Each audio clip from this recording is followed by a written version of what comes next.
যেতিয়া ৰাতিপুৱা শুই উঠি দেখোঁ যে কালিতকৈ দেখোন আজি গৰমটো বহুত বেছি আৰু ৰ'দটো কি টেকটেকীয়া, এনেকৈ তাৰ মনলৈ ভাব আহে যে আজি একোৱেই নাখাওঁ নেকি, তেতিয়াহে কি জানিবা শান্তি পাওঁ। কিন্তু এইটো কোৱা কথাহে, আচলতে আমাৰ শৰীৰত খোৱা বস্তু লাগিবই আৰু পাকঘৰত সোমাবলৈ একেবাৰে মন নাযায়। তথাপি ভাবিছোঁ আজি এখন ভেজ থালি প্ৰিপেয়াৰ কৰোঁ, কম বস্তুৰ সৈতে কিন্তু সোৱাদ লগা, খাবলৈ মন যোৱা বিধৰ।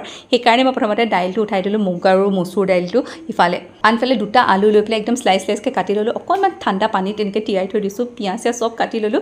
এতিয়া পেনখনত অকণমান তেল দি পেলাই তাত জিৰা দি আলুখিনি ধুনীয়াকৈ ভাজি ল'লোঁ মছলা নিমখৰ সৈতে। তাত দিলোঁ একেবাৰে কেঁচা পিঁয়াজটো মানে বেছি ভাজ খাব নালাগে, আৰু লগতে এড কৰিলোঁ অলপমান মাছৰুম, যিহেতু প্ৰটিনটো খাবই লাগিব দিয়কচোন। আৰু এই সকলোবোৰৰ ওপৰত নিমখ সোৱাদ অনুসাৰে অকণমান চাট মছলা আৰু অকণমান আমচুৰ মছলা, বাছ আমাৰ টিপটপ ৰেচিপিটো ৰেডি হৈ গ'লগৈ।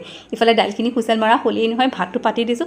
এইফালে অকণমান পাঁচফোৰণ আৰু বিলাহীৰ সৈতে হালধি দি পেলাই ভেন্দি আৰু ভাত কেৰেলাৰ সৈতে দাইলটো ধুনীয়াকৈ সিজাই ল'লোঁ। আৰু ফাইনেলি যেতিয়া ছাৰ্ভ কৰিলোঁ, সঁচা কথা কৈছোঁ জানেনে, ভোকটো কিন্তু লাগি গৈছে আৰু খায়ো সোৱাদ লাগিলে।